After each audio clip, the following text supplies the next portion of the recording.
बांकीपुर उपचुनाव तो खत्म हो गया, लेकिन इस उपचुनाव में जीत किसकी होगी? क्या प्रशांत किशोर बाजी मारेंगे या फिर नितिन नवीन अपनी सीट बचाने में कामयाब रहेंगे, या फिर रेखा गुप्ता जो राजद की कैंडिडेट हैं उनको इस बार बड़ा मौका मिलने वाला है।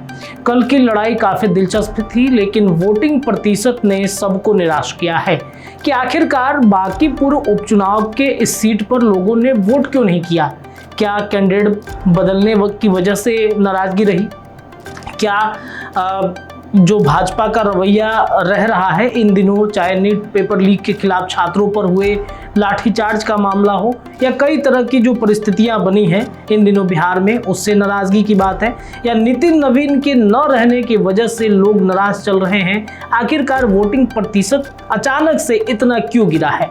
वोटिंग प्रतिशत गिरने की अगर वजह मानी जाए एक्सपर्ट के अनुसार, तो लोगों में निराशा कहीं ना कहीं सरकार के तरफ से होती है। हालांकि लोग ये भी सोचते हैं कि एक उपचुनाव की सीट से बिहार में क्या बदल जाएगा, लेकिन ये एक उपचुनाव की सीट अगर एक भी सीट अगर भारतीय जनता पार्टी या वर्तमान सरकार की इधर से उधर की जाती है, बदलाव होता है, तो कहीं ना कहीं इसका सीधा असर आने वाले विधानसभा चुनाव, लोकसभा चुनाव पर जरूर पड़ता है।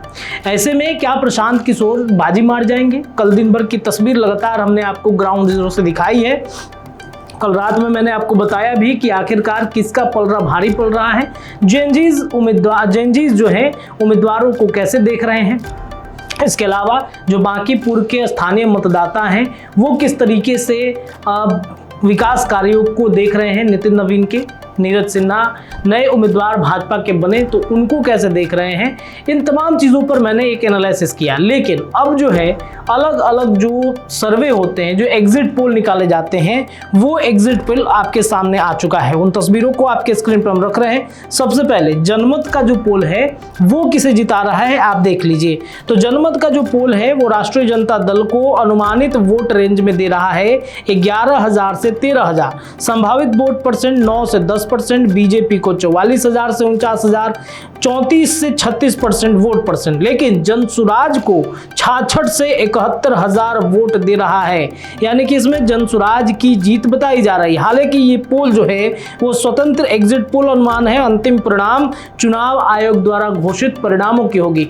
लेकिन जब उपचुनाव या फिर किसी तरह के चुनाव होते हैं तो इस तरीके के पोल सामने आते हैं, तो कहीं ना कहीं इनमें से एक आध पोल जरूर सही होते हैं। जनमत का पोल है, इसने अपना बताया। इसके अलावा पोल पंडित ने क्या कहा है वो भी आप देख लीजिए, आपके स्क्रीन पर तस्वीर है। तो इसमें प्रशांत किशोर को इसमें भी 65 से 70,000 वोट का अनुमान दिखाया जा रहा है, 50 से 54% वोटिंग परसेंट रहेगा। नीरज कुमार जो भाजपा के उम्मीदवार है उनको 49 से 54,000 वोटिंग पड़ने वाली है। इसके अलावा रेखा गुप्ता को इसमें मात्र 6700 वोट मिलने जा रहे हैं, 5% वोट है। अन्य की बातचीत करें तो 40,000 है। विनिंग मार्जिन 10 से 21,000 के आसपास रहेगा, 8 से 10%, 16% रहेगा।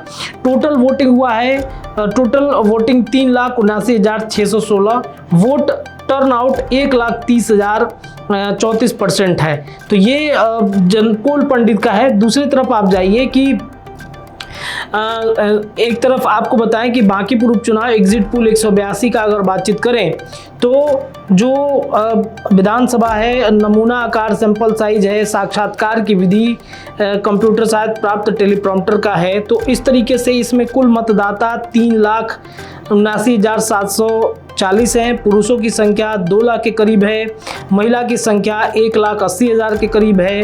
कुल मतदान केंद्र थे 422। मतदान का प्रतिशत 40% तो नहीं हुआ है, 35% पर आकर रुक गया है।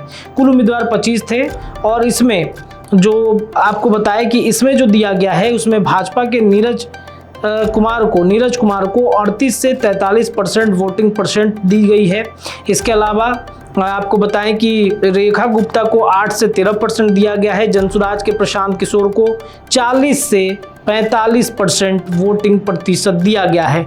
तो ये अलग अलग पोल थे। अब इसमें आइए, पोल पंडित की मैंने आपको दिखाई दी। पोल पंडित का एग्जिट पोल ये आपने देख ही लिया। तो इस तरीके से इसमें तमाम जो एग्जिट पोल हैं इसमें प्रशांत किशोर की सरकार बन रही है। हालांकि ये भाजपा की परंपरागत सीट रही है। भाजपा की परंपरागत सीट पर जनसुराज जो प्रशांत किशोर का टीम है, प्रशांत किशोर की जो पार्टी है, वो अगर आ रही है तो ये काफ़ी चौंकाने वाली बात होगी। हालांकि ये एग्जिट पोल है, अंतिम भरोसा 3 अगस्त को ही करना होगा जब इलेक्शन कमीशन के तरफ से रिजल्ट आउट किए जाएंगे। तो आपको क्या लगता है, अपनी राय कमेंट सेक्शन में रखिए। जुड़े रहिए बिहार न्यूज टुडे के साथ। धन्यवाद। वीडियो पसंद आए तो इसे लाइक और ज्यादा से ज्यादा शेयर करें। हमारे चैनल को सब्सक्राइब करना न भूलें ताकि आपको हर जरूरी खबर सबसे पहले मिल सके। अगर आप किसी खास विषय या मुद्दे पर वीडियो देखना चाहते हैं तो कमेंट करके जरूर बताएं। आपकी राय हमारे लिए बेहद अहम है।